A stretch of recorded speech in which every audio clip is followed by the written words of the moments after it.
Hello everybody, I'm Charlie. Very lovely to be back in Romania. I've been here several times before, and it's lovely to be back working with National Geographic Learning again. So, I'm going to start by getting you guys to do something a little bit different.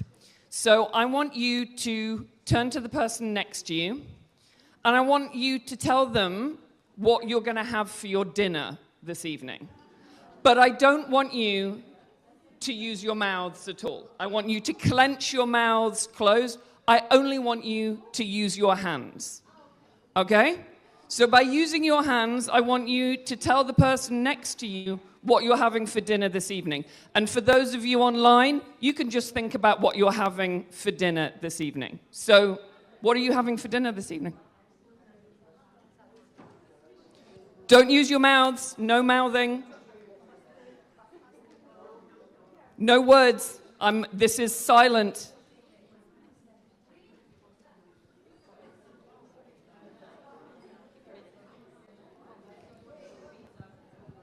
I'm hearing a lot of chatting. This is a silent exercise. Okay. What are you guys having for dinner this evening? Fish? You're having fish? And did you manage to do it? Okay, what I saw was an incredible amount of creativity coming from that. But the reason I wanted to do this exercise is to remind you sometimes how our students feel, right? That you have all the thoughts, you have all the ideas, but you don't have the skills to share them. And it can be really frustrating. You've got something you want to say, and you can't get it out. And what we're going to be talking about this morning is about oracy and about presentation skills. We're going to be going through what oracy actually is. Guys, can I have attention over here? This is the naughtiest table ever. Terrible. We're going to be talking about what oracy is, why we should include it, and how we can integrate it effectively into our classrooms. So we're going to do one, and for this one, you can talk, right? In Romania, I know you have a fabulous oral tradition, storytellers going back years and years and years. And I want you to think about what skills a good storyteller has. Or if you haven't heard someone tell a story for a while, think about someone you know who is a good communicator. What makes them an effective communicator?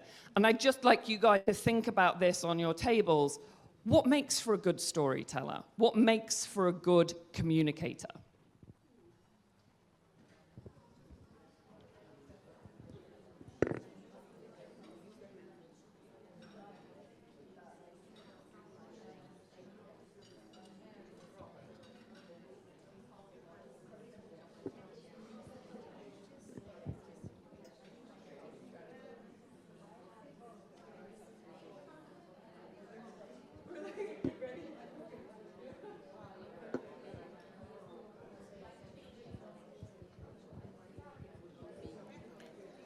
Okay, I'm going to ask you guys.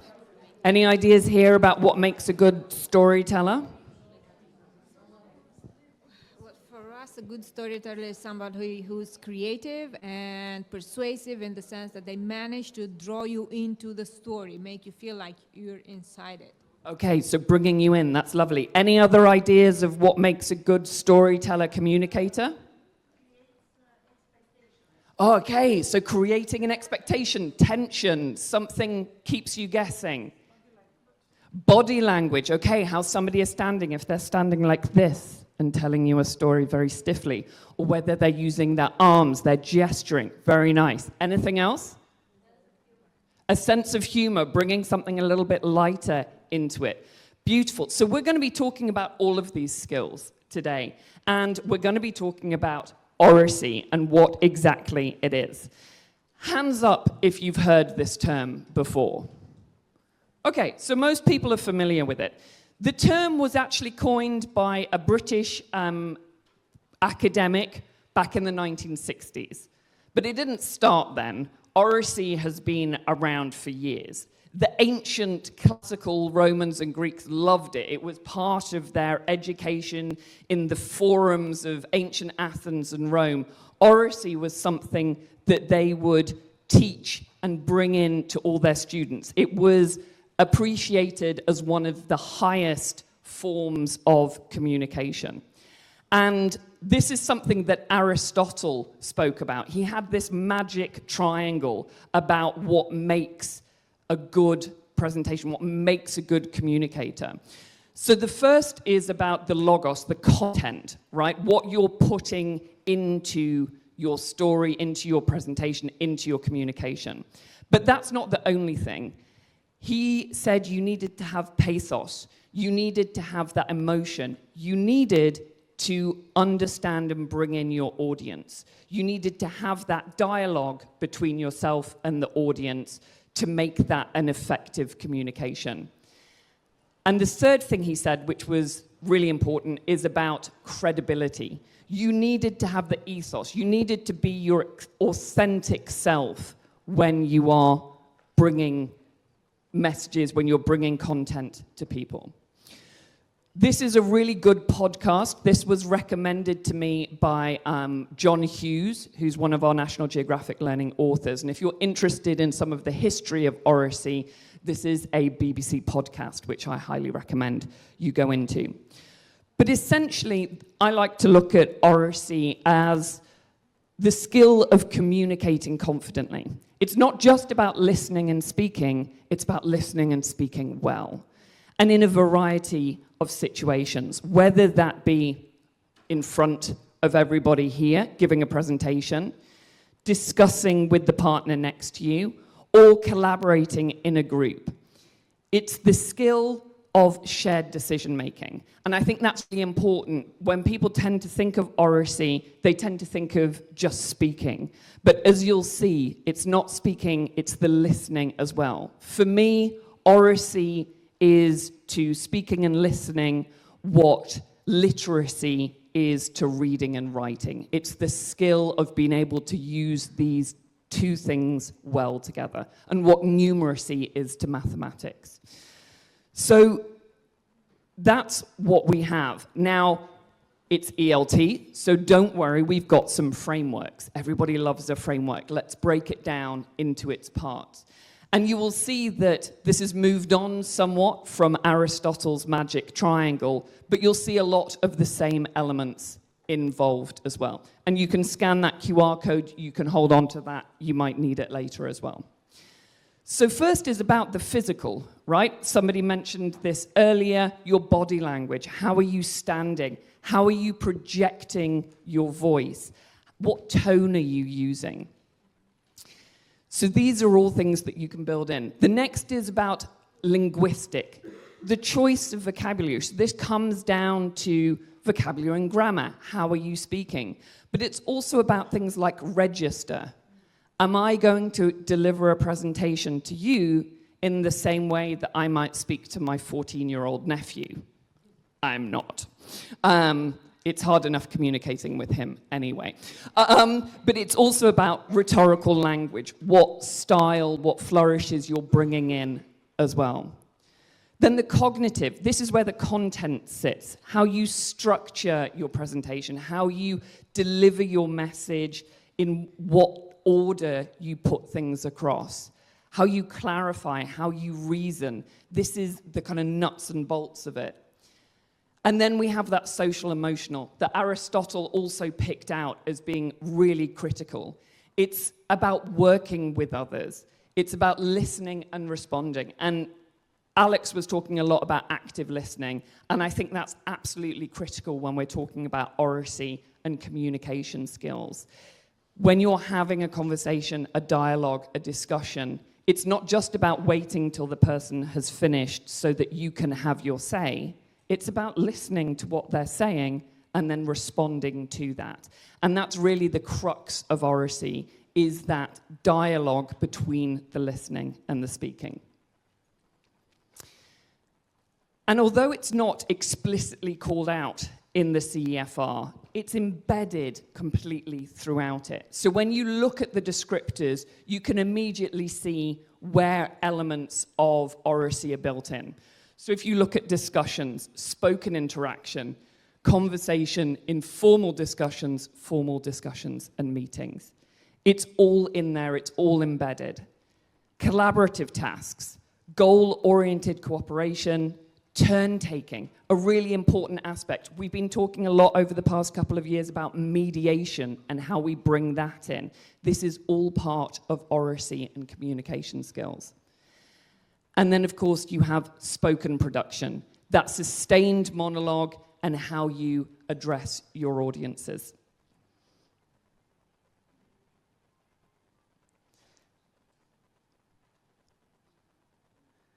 So now we're going to focus on why we can bring that into the ELT classroom. And it's kind of obvious, right? It's communication skills. What are we doing in the English classroom if not teaching communication? It underpins all other language skills. So when you look at that and when you look at the CEFR descriptors, if you have got students who are communicating well in spoken and listening English, it is going to help them with their reading, their writing, with their vocabulary acquisition. It's going to build all of those things into how they become better at the language and move up those CEFR bands. It develops the learner's communicative competence. Now, this is not just about being able to speak, it's about being able to communicate and to listen. It's the skill of doing that well. And it mirrors the real world usage.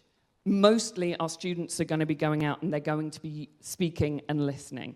This is what it mirrors. It mirrors discussions, whether it's discussions you're having in your staff room, whether it's discussions you are having with parents, whatever it might be, it mirrors the real world language usage. And it promotes collaborative learning and classroom dialogue. As I've mentioned a lot of times, this is a back and forth. It's not just about speaking and pushing stuff out. It's about how you receive things, how it lands. And this is one of those future-ready skills that Alex was talking about, that it needs to be there to be embedded and be useful for future employment, future study, whatever it is. I find this one really important as well. It supports equitable participation. We'll be talking about this in a moment, about some of the kind of the ground rules you can put in for this. But the key thing about oracy and communication skills is that you are listening to everybody. You are taking in everybody's thoughts, everybody's ideas, being able to synthesize those and then push them out, which makes for a classroom that is inclusive, that brings everybody in. Everybody has a chance to have their say and to be listened to. And that's a really valuable thing when, particularly in mixed ability classrooms, when some people might feel they don't want to speak, they don't want to talk. Building these oracy skills brings that in. And it strengthens employability and future-ready skills. This leans directly into what Alex was talking about. And I just want to share a quote here that reinforces that. Simply learning English is not enough. We all know that. We all know that we have this burden to get our students ready for whatever's next. Hands up if your students are going to go on to university after school. Hands up if they're going to go on to employment after school, right? It's going to be one or the other of those things. And they need to have these communication skills built in. Whether it's in English or in their own language, they're going to need to understand how to have this dialogue back and forth. By teaching this in the classroom, we're helping our students cultivate global citizenship through dialogue as well. Part of this is about listening, about being able to communicate effectively, and part of that means opening ourselves up to different perspectives, opening ourselves up to hear things that perhaps we don't agree with, and how we then respond to those. And I think this is a skill that some of our world leaders could use a lot more of, right? Like, this is something that is being lost. And we need that dialogue. We need to have the communication between us.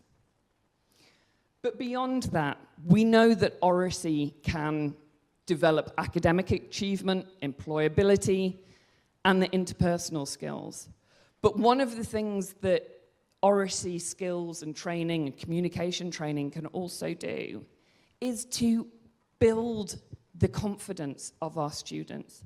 If we are helping them develop these skills in the safe place, in our classroom, it will do wonders for their confidence, for their resilience, for their empathy, and for their own well-being. This is about creating the whole student and giving them the confidence to go out there, whatever language it is they're doing it in, whether it's English, whether it's Romanian, it's going to do them good for the future as well. So I've thrown a lot at you, but I want you to take a moment and reflect about what you're already doing in the classroom that supports Oracy. So we've spoken about these, the different skills, the collaborative, the discussions, the presentations. What are you already doing in your classroom that can build some of these skills? So I just want you to have a quick conversation, and then we'll go around and get some of your ideas.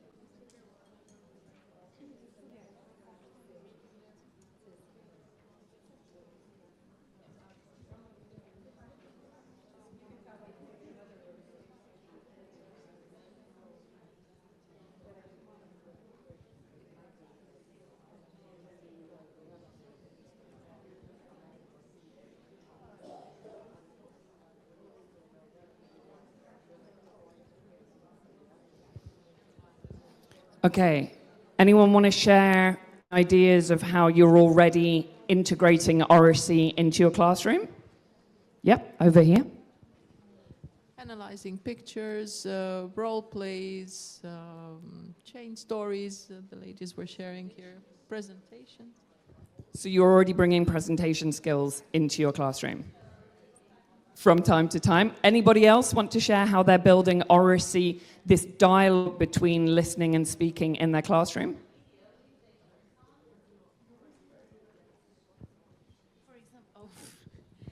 For example, I give them a question, one student answers, and then he receives questions from other students in the classroom, or they make short presentations about daily things, aspects of their lives, and then again they are like in a press conference asking and answering questions. Thank you very much. That's lovely. That's really got the active listening aspect and making sure that students are building that in, listening to what their peers are saying and then responding to that. So we're going to look at how we can integrate Oracy effectively into our classrooms. And I'd like to start with one of the main things, which is about content. High quality Oracy depends on high quality content. We need to make sure that we are putting things in front of our students that they want to talk about, that it's relevant to them, it's meaningful, it's not a made-up story, it's to do with real life. As Alex says, by the time they've got to, later years in the classroom, they've gone through a lot of the topics. Let's give them something that they want to speak about, that's going to prepare their thoughts for the future. We're really honored to have these students in front of us at such a kind of developmental stage where they are finding out what they think about the world, how they feel about different topics, but we can't do that unless we've got content in front of them that does that. And I would argue that in Keynote, we're really doing that. We're putting in front of them content that sparks curiosity, that makes you want to ask a question. What's going on here? What are the priorities of Gen Z?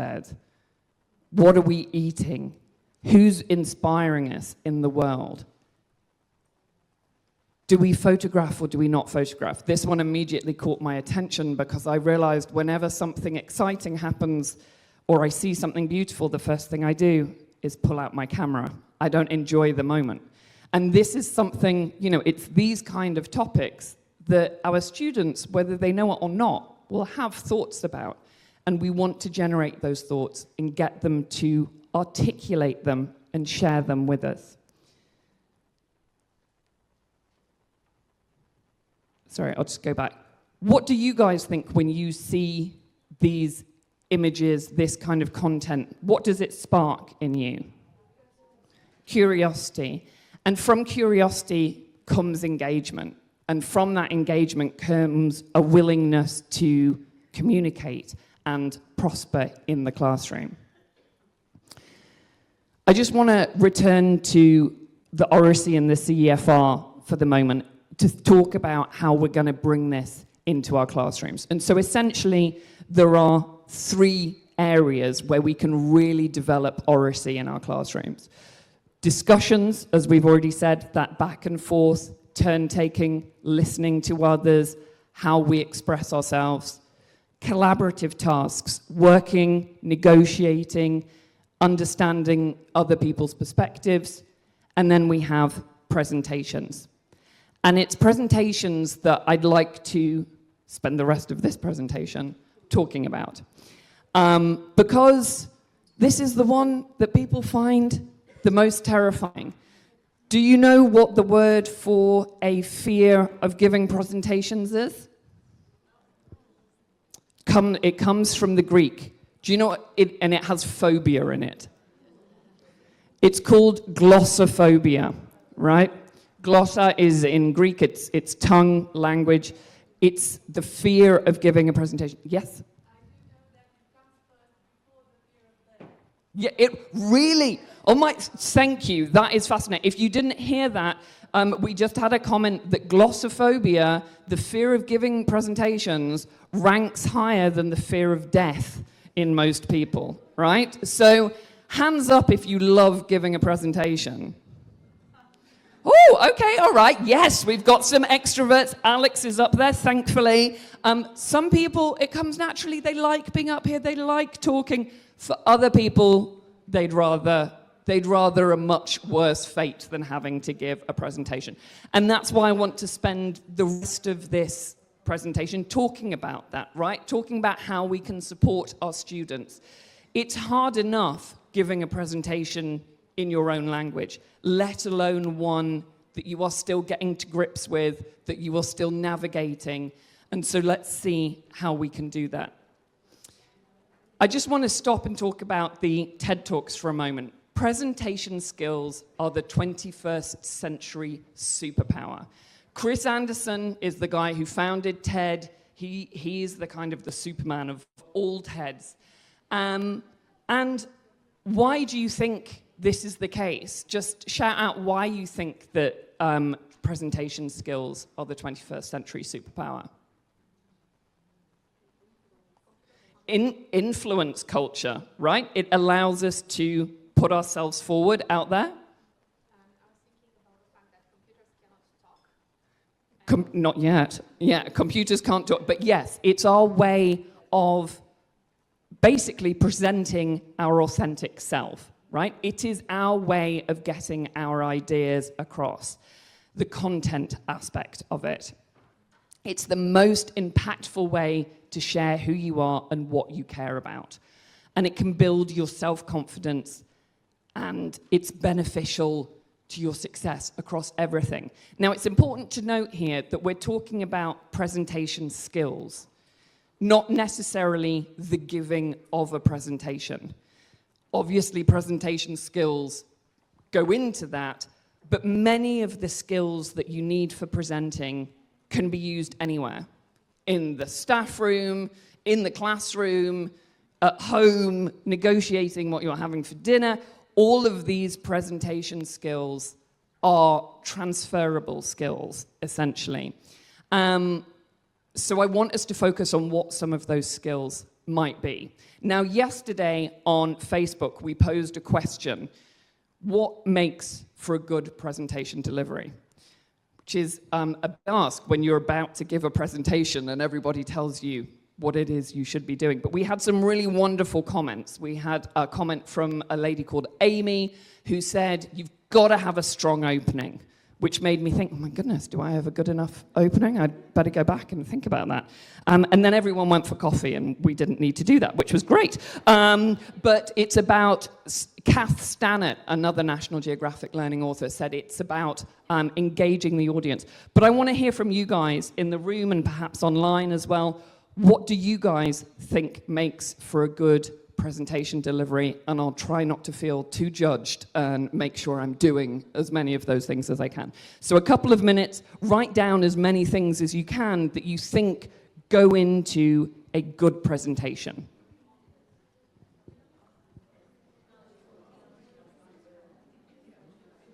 Do you guys have to give presentations a lot? Not really. But actually, when Yes. exactly, yeah. So what do you think makes it work? I think changing the pace wildly, and okay. you talk about serious things and then you make a joke, Yeah. and then you talk about something in your personal life that relates to the topic, and then you go back to serious things.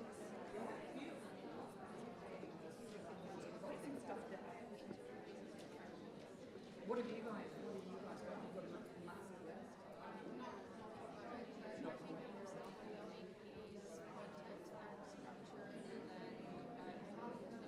Okay.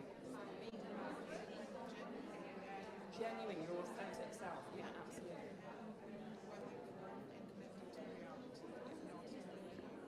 Making stuff up out of now. Again, something our blind leaders used. How are you guys doing? Do you have to give presentations? But you're in the classroom every day. That's a kind of presentation, right?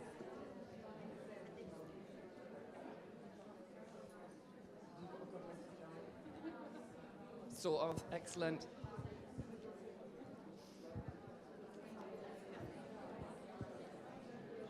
Think about all the things Alex did and write them down.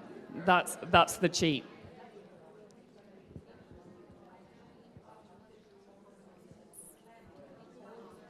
Okay, 30 more seconds. Keep on writing.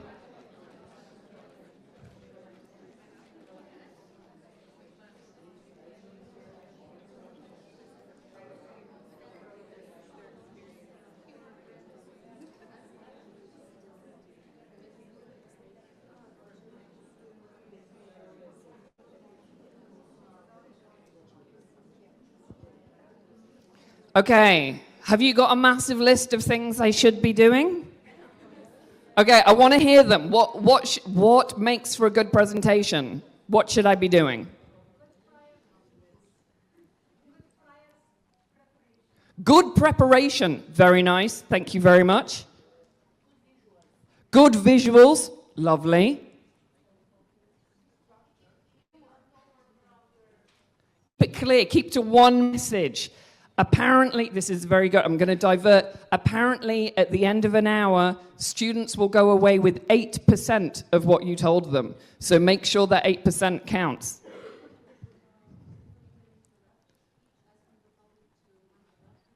Engaging with the audience, interacting with the audience. Very nice. Relevant jokes, bringing a bit of humor, lightening the load. We had one over here who said that varying the tone, making it serious, but then lightening it. Anything else? Challenging, making people think. I like it, yeah. A beautiful voice. Oh, okay. I don't know if you can change that, but I agree. If somebody's got a beautiful voice, it helps a lot. A personal touch, bringing your authentic self into it, being human. Oh, giving people marks. All right, top marks. I'm going to give you a mark. Very good. Yeah.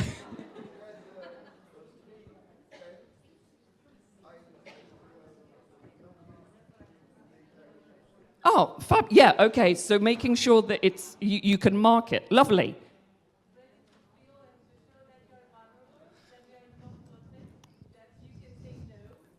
So again, coming back, I love that. Being vulnerable, and again, that comes back to one of the first things Aristotle said, right? Be your authentic self.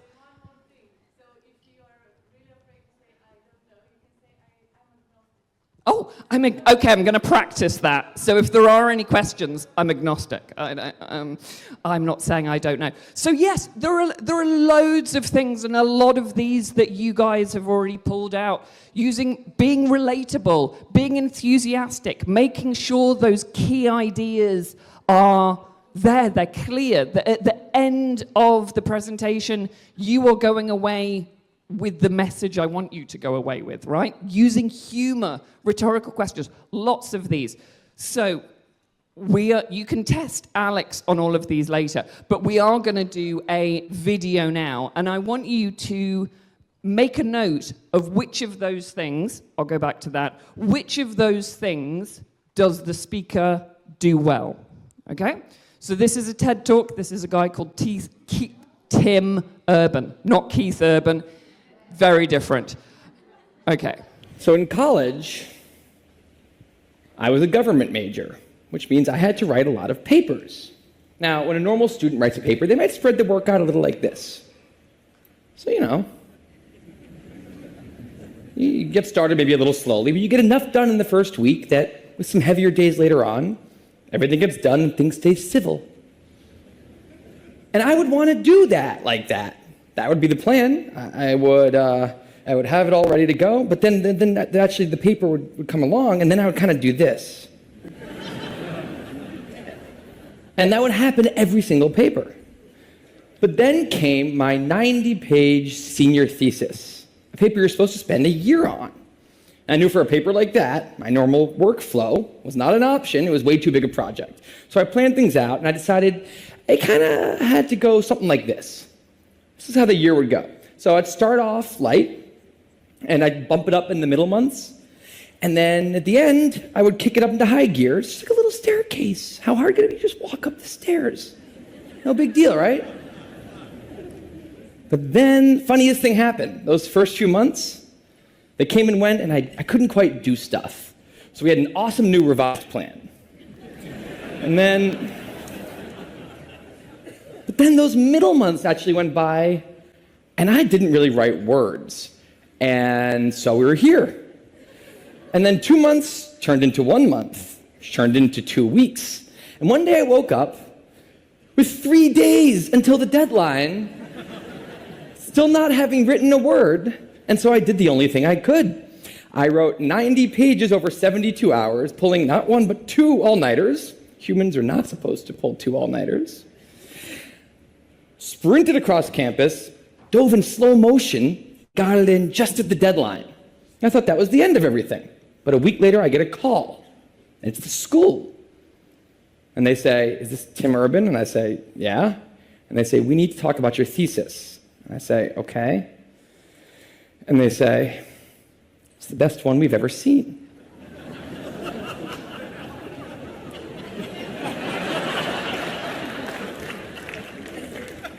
That did not happen. It was a very, very bad thesis. I just wanted to enjoy that one moment when all of you thought, this guy is amazing. No, it was very, very bad.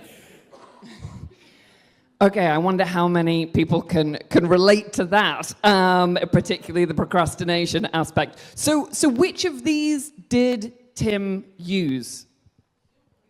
He used humor, authenticity. Lovely. So he did all of these things, right? He really brought people in. He engaged them. He used humor. He spoke clearly. He took the audience on a journey, right? This is a lot to ask all our students to do, right? But let's take an idea from his and perhaps execute it a little bit better. We need to break it down into chunks for our students. We don't suddenly give them a presentation to deliver and say, you have to be all of these things, go off and do them now. We break it down into chunks. So, okay, let's talk about a strong beginning. How are you going to start? Let's focus this week on speaking clearly. Let's bring some enthusiasm in, particularly for young learners and teenagers who are learning. Bringing that enthusiasm to a talk is not necessarily natural. Take the audience on a journey. How are we going to do that? How are we going to start over here and take them through? How are we going to use rhetorical questions? So we're breaking it down into very specific chunks. These presentation skills, again, aren't just worthwhile for standing on a stage and giving a TED talk. They're worthwhile for all communication. And this is what Keynote does. So you will find within each unit, there is a specific presentation skill. This has come to us from TED, right? We worked with TED to build this into our syllabus. But being relatable, how does Tim make it relatable? And there's a discussion. So you're really digging into what these presentation skills are and how you can apply them as well.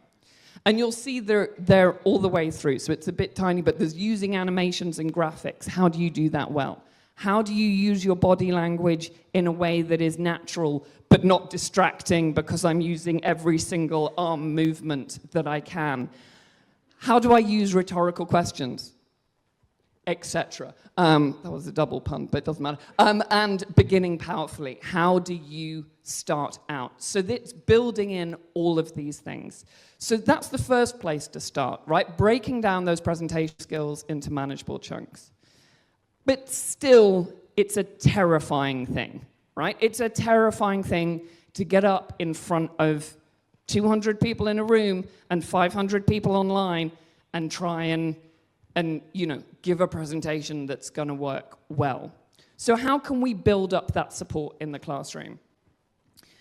The first thing, and it's something I'm really keen on, is presenting these kind of ground rules, some guidance for students about what they can expect and what is expected from them. So I want you to think of at least 3, and again, not just for the speaker, but for the audience as well. So when we come to deliver presentations, what are we expecting of our students? What are just 3 things we're expecting from them, and what are 3 things we are expecting from the audience? So just write those ideas down, what some of those initial ground rules could be. So one of them, for example, might be, I expect you to stand up straight when you are, stand proud when you're delivering a presentation. So that might be one ground rule. What are some other ones that you might build in there so that they know what's expected of them?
Okay, have we got some lists building here?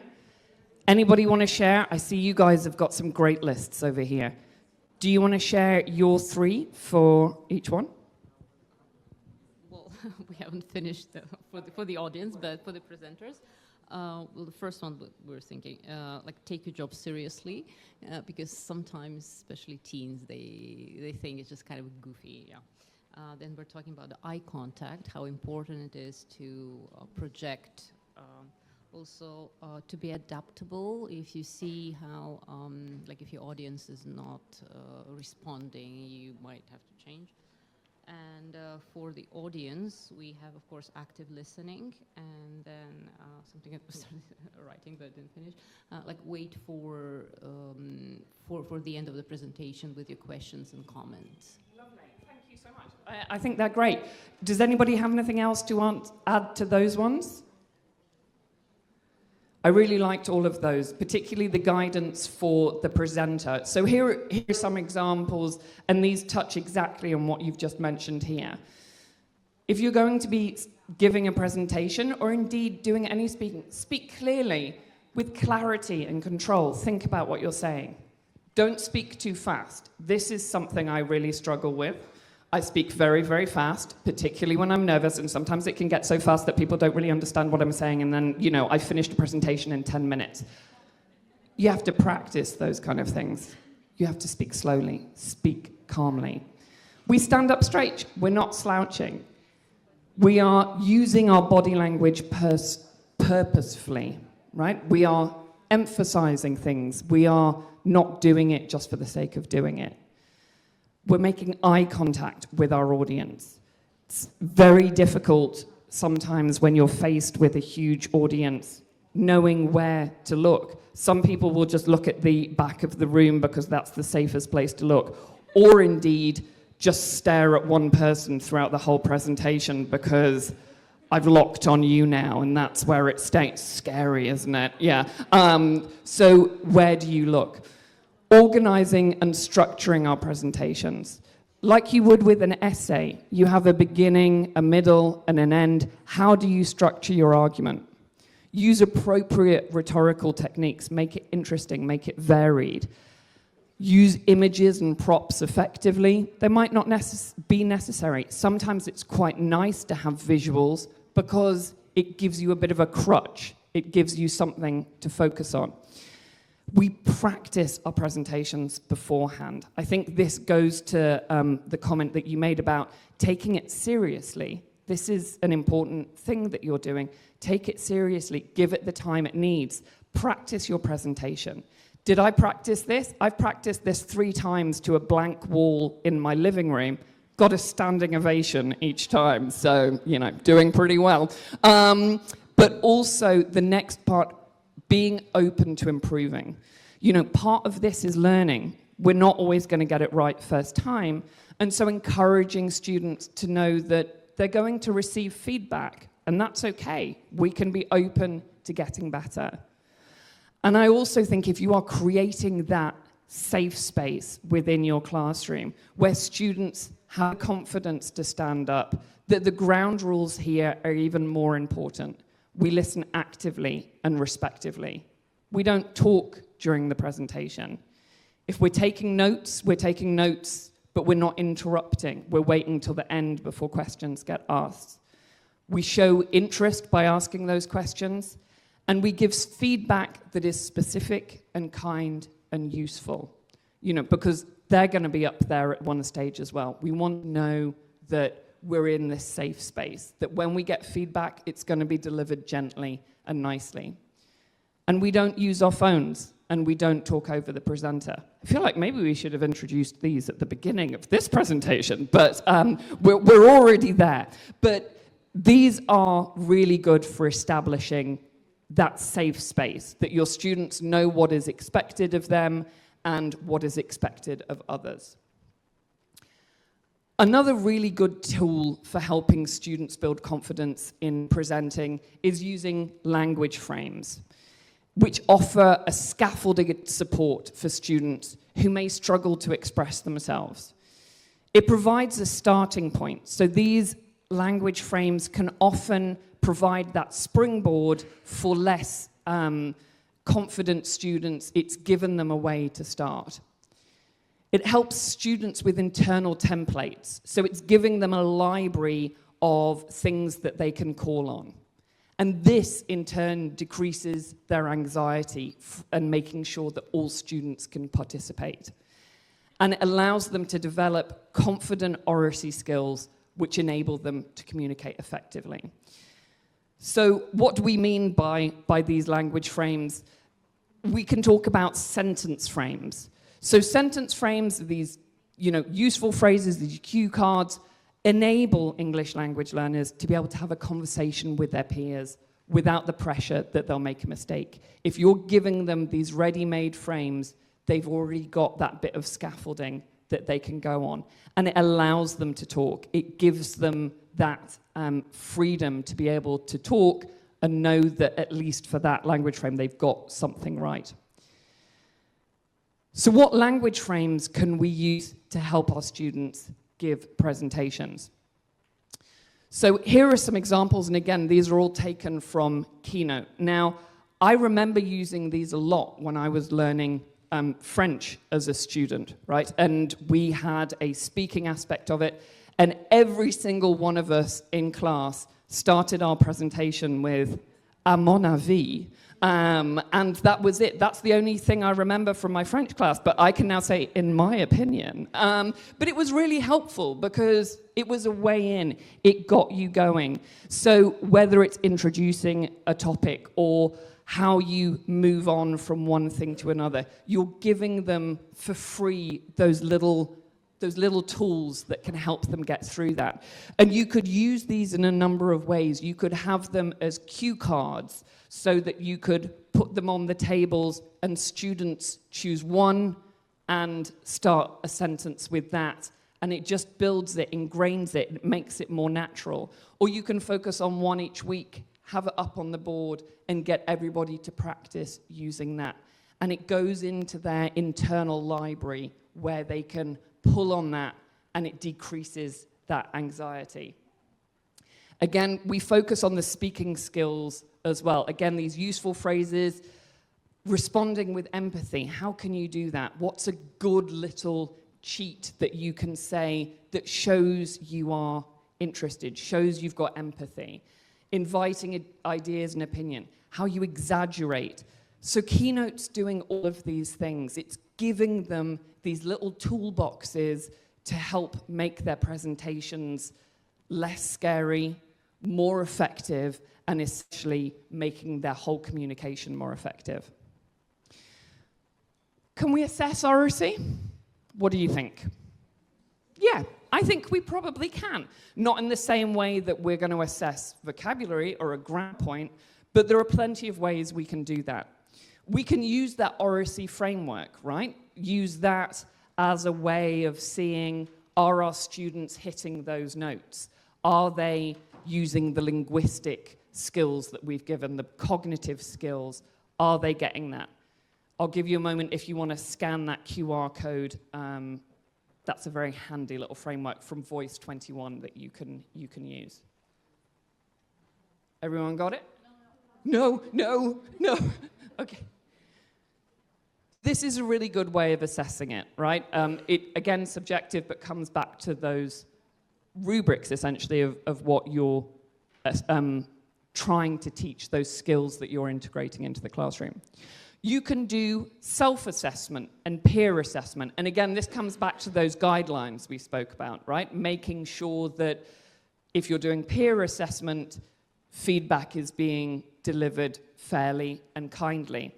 One thing I've noticed is that particularly when it comes to presentations, the presenter is their harshest critic, right? They will assess themselves really badly. And so doing that peer assessment alongside that is really good because it shows them that actually what the audience perceived is not necessarily the same as what me standing here going, that went terribly. I don't think I did this. I didn't get my point across clearly. It's really important to hear what your audience think as well. So I think that's another nice way we can assess it. Sorry, this is really teeny tiny, but there are these rubrics here, and you can get the QR code. I'll give you just a moment to flash up that. Oops.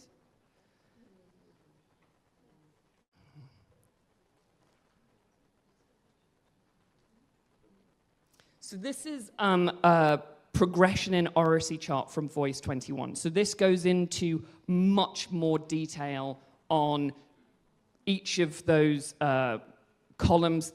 Here it's a bit bigger. Has that made much of a difference? Not much.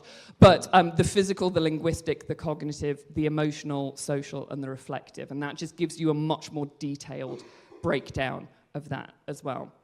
And then, again, you can use the CFR, right? It's built into that. So this is one of the descriptors about addressing audiences. So you can use many of these frameworks, many of these rubrics to see and assess how your students are achieving these communication skills, whether they're meeting these Oracy kind of levels that you're hoping they will.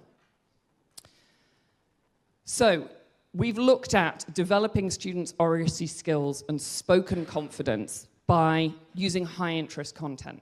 We want to put in front of them something that they are wanting to talk about, that they have an opinion on. We can use those language frames, give them those cheat sheets. It's not cheating, it is giving them a little bit of scaffolding to help them make their way in their own presentation until it becomes a natural thing for them. Set clear ground rules, what we're expecting from the presenter, from the audience, that we want them to take this seriously, but that this is a safe space for them to do it, that no one's going to laugh at them, no one's going to speak to them disrespectfully, that this is somewhere where they can make mistakes and learn and grow. And we can showcase and develop effective presentation skills by showing them TED Talks like the Tim Urban one, looking at how he's achieved some of those skills. How did he make it relatable? How did he make it funny? So giving them models of where other people have done that successfully. And to finish, I want to say that Oracy is a really powerful tool for learning. By teaching students to become more effective speakers and listeners, we're empowering them to better understand themselves and the world around them.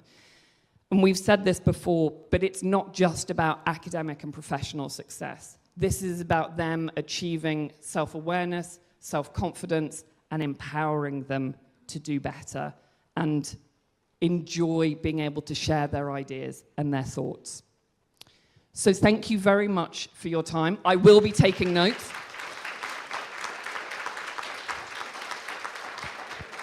If you have any questions or want to come and speak to me or want to come and give me feedback, indeed, on the presentation, I'm open for it. Let us know. But hopefully this has given you some ideas. And now it is time for coffee and a break. So I believe we have until 12:30, correct?